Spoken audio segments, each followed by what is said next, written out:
Salut à tous, j'espère que vous allez bien. Dans cette vidéo, on va voir ensemble 3 actions qui sont proches ou déjà sur des plus hauts historiques à acheter et à détenir ce mois-ci dans un compte titre avec le défi de ne pas parler des 7 magnifiques, de Novo Nordisk, de Eli Lilly et des entreprises de luxe. Mais juste avant, je vous invite à vous abonner à ma chaîne et à partager mes vidéos sur les différents réseaux sociaux.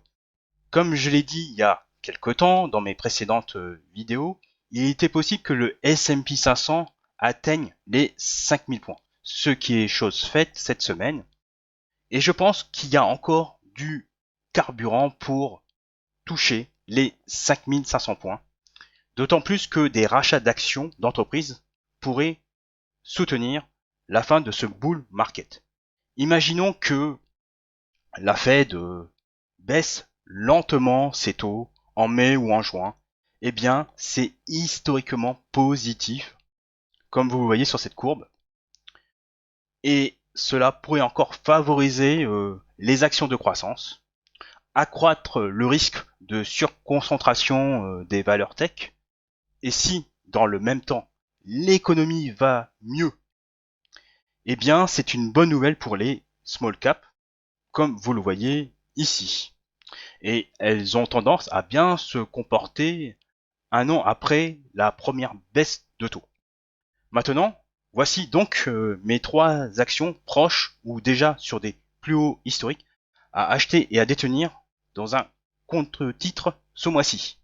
Commençons par Brady Corporation, une entreprise américaine qui fabrique et fournit des solutions d'identification et de sécurité. Elle aide les entreprises à améliorer la visibilité, la conformité et la sécurité de leurs actifs et de leur personnel. Elle vend une gamme de produits variés tels que les étiquettes, les panneaux de signalisation, comme ici, là, les systèmes d'étiquetage et des logiciels associés à la sécurité. C'est l'exemple typique d'une entreprise ennuyeuse qu'aimerait avoir Warren Buffett. Ses fondamentaux financiers sont excellents jusqu'à présent. Vous avez une croissance du bénéfice par action sur 5 ans de 15,3%, un ROIC, rentabilité des capitaux investis, à 17%, le taux de couverture des intérêts qui permet d'évaluer la capacité de l'entreprise à rembourser les intérêts de la dette est de 68,5, alors que ce ratio doit être au-dessus de 5 pour Benjamin Graham. Et enfin, son payout ratio à 25% est nettement loin de la zone d'alerte des 70-80%, ce qui signifie que Brady Corporation a une grosse marge de sécurité pour augmenter son dividende pour la 38e année consécutive. Et cerise sur le gâteau, malgré des cours au plus haut historique, avec une belle dynamique des moyennes mobiles à 20 et 50 semaines, eh bien l'action Brady Corporation est inférieure à sa valeur intrinsèque via la méthode des cash flows actualisés si j'estime que la croissance du bénéfice par action sur les 5 à 10 prochaines années tourne en moyenne entre 9 et 10%. Et si vous voulez intégrer cette mid-cap qui est en tendance haussière dans votre portefeuille, il serait intéressant ou plutôt raisonnable d'attendre un repli soit au contact de la moyenne mobile à 20 semaines, non loin du support des 56$, voire des 51-52$. Et si ça part en fusée vers de nouveaux plus hauts historiques, par exemple au-delà des 64-65$, eh bien n'essayez pas de courir après la hausse, car un moment ou un autre, le marché est toujours prêt à corriger à la baisse pour que vous obteniez des points d'entrée intéressants à l'achat. Passons à présent à la seconde action. Il s'agit de Mueller Industries. Cette mid-cap américaine est une dinguerie. C'est une entreprise qui fabrique et vend des produits en laiton, en aluminium, en cuivre et en plastique, tels que des tubes, des raccords, tels que des produits dédiés à la climatisation. C'est un acteur clé dans l'industrie métallique pour la construction, la plomberie, la climatisation, mais aussi pour l'automobile. Sovana, t'es cinglé. Ce que tu me proposes, c'est une entreprise hyper fragile aux matières premières. En réalité, vous avez tort. Lorsque vous regardez l'évolution de son cours de bourse depuis plusieurs années, et plus précisément depuis les points bas de mars 2020, le marché vous offre une autre vérité. Et les chiffres ne mentent pas et sont têtus. Sur les 5 dernières années, Mueller Industries fait une croissance du BPA sur 5 ans de plus de 42%. Elle a un ROIC de malade, proche de 41%. Et sur une moyenne de 5 ans, elle est de 31%. L'entreprise n'a pas de problème de dette. Elle a plus de cash que de dette, comme vous le voyez ici. Et vous pouvez faire tranquillement la sieste en touchant un dividende qui peut facilement augmenter chaque année avec un payout ratio faible. Ce qui veut dire que l'entreprise a probablement des relais de croissance importants. C'est une entreprise qui a des clients qui sont concernés par la transition énergétique.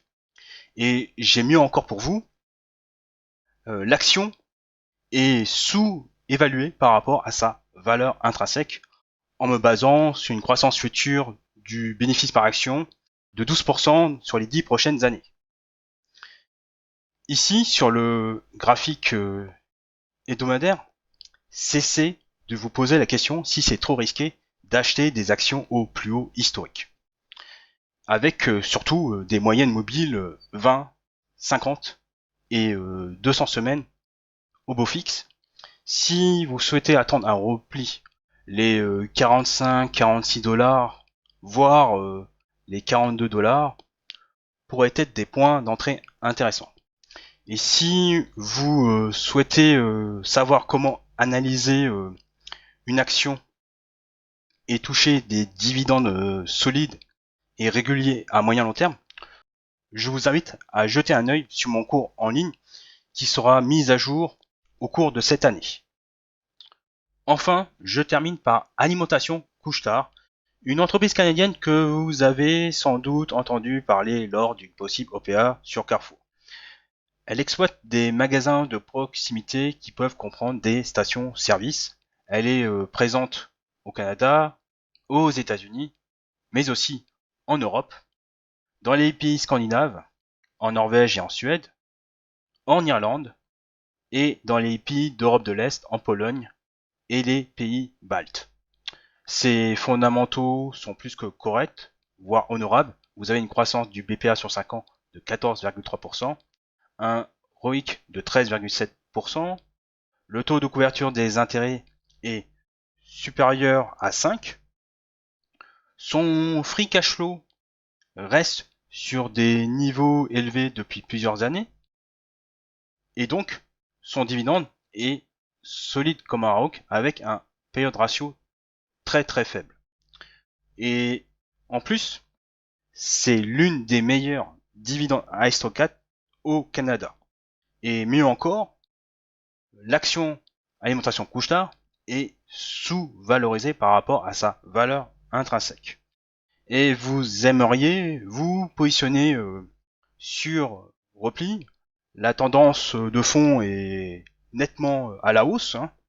Ici, je dézoome donc sur plusieurs années, elle est encore plus. Et vous voyez des belles dynamiques des moyennes mobiles 20, 50 et 200 semaines. Et chaque repli sur l'une des moyennes mobiles hebdomadaires a été une occasion d'achat jusqu'à présent, comme à l'image d'Air Liquide sur le CAC 40. Voilà pour les 3 actions proches ou déjà sur des plus hauts historiques à acheter et à détenir dans un compte titre sur le mois-ci. J'ai un petit coup de cœur pour Mueller Industries. Elle fait tranquillement son bonhomme de chemin sous les radars de marché. Et si j'avais à choisir entre cette entreprise et l'intelligence artificielle, je préférerais sans hésiter la première option. Si vous avez apprécié la vidéo, n'hésitez pas à mettre un pouce et à la partager sur les réseaux sociaux. Vous pouvez laisser des commentaires si vous avez des questions et des expériences à partager. Vous pouvez télécharger gratuitement mes 3 cadeaux surprises. Les 7 règles d'or de l'investissement en dividendes, le top 10 des meilleures actions à dividendes pour préparer votre retraite et la liste des 7 meilleurs livres à lire pour réussir en bourse en cliquant sur le lien dans la description sous la vidéo. Et sur ce, je vous dis au revoir et à la prochaine.